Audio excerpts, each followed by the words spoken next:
Let's be very clear about one thing before we dive into some Thomas Davis talk here. Davis is one of the most underrated players in the NFL, even after making his second Pro Bowl last year.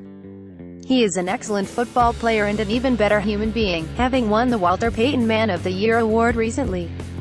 But he's got a pretty robust history of questionable hits, culminating with his suspension-worthy shot on Davante Adams. If you haven't seen the play in question, you can see it below. Following an Aaron Rodgers interception, Davante Adams was trying to chase down safety Colin Jones, when Davis came swooping in, left his feet and made helmet-to-helmet contact. It looks even worse from the All-22 version of the shot, because you can see that Davis squared up Adams and launched in his direction. Full-speed version of Thomas Davis hit on Davante Adams. Clearly spies Adams, takes like 4 steps and then unnecessarily goes helmet-to-helmet. Pic.twitter.com Cowboy Will Brinson at Will Brinson December 19, 2017. There are some folks, mainly Panthers fans, who don't approve of Davis' suspension, which was initially 2 games when the league handed it down and then later reduced to a single game, but a deeper inspection of the linebacker's recent approach towards extracurricular physical activity shows it was very much warranted. In the wake of Davis' suspension, league sources in Tampa Bay told CBSSports.com's Pete Prisco this was not the first time Davis had engaged in unnecessarily taking a shot at another player. It's true last year in Week 17, with the Panthers eliminated from the playoffs, Davis laid out wide receiver Russell Shepard, now one of his teammates. It was a wholly unnecessary hit coming after a sack of Jameis Winston, and similar to the Adams hit in that it appeared, on the All-22, that Davis ran for 5 yards before launching himself into a defenseless player.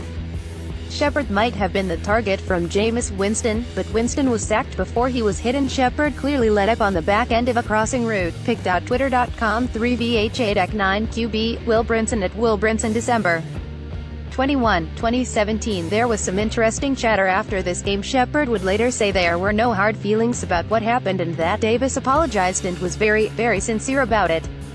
Davis explained he was expecting Winston could wriggle out of a jam and find Shepard and said it wasn't even a hard hit, a malicious hit. Ron Rivera was mad at the Buccaneers for showing the play on the Jumbotron, called that move Bush League. Mike Evans and other Bucs came after Davis on the field for the hit in question. Shepard is now one of Davis' teammates on the Panthers. It wouldn't be the last time Davis drew the ire of Buccaneers fans, however. Davis was also fined earlier this season for a hit on Adam Humphries that when Humphries caught a pass from Jameis Winston and Davis delivered a helmet-to-helmet shot. Davis would be flagged and fined more than $48,000 for the hit. After the fine came down from the league, Davis took to Instagram to complain about the hit. In a weird way, I agree with him here. It was helmet-to-helmet, but it looked much more difficult to avoid than the previous hit against the Buccaneers.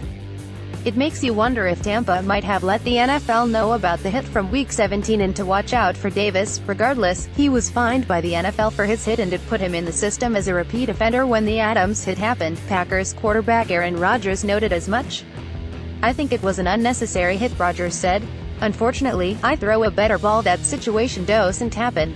He's a repeat offender, so I'm sure the league will deal with him according to that.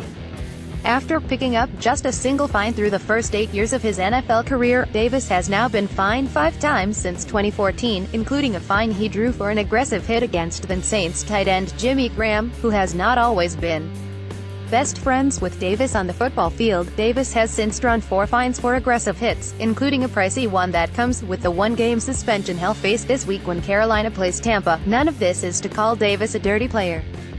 And there is still a pretty good argument that suspending him 2 games, when Rob Gronkowski got a single game for his cheap, after-the-play shot, is crazy. But there is solid evidence for the suspension backing up the NFL in this case, and it's something that other teams in the division have taken notice of over the past year of football.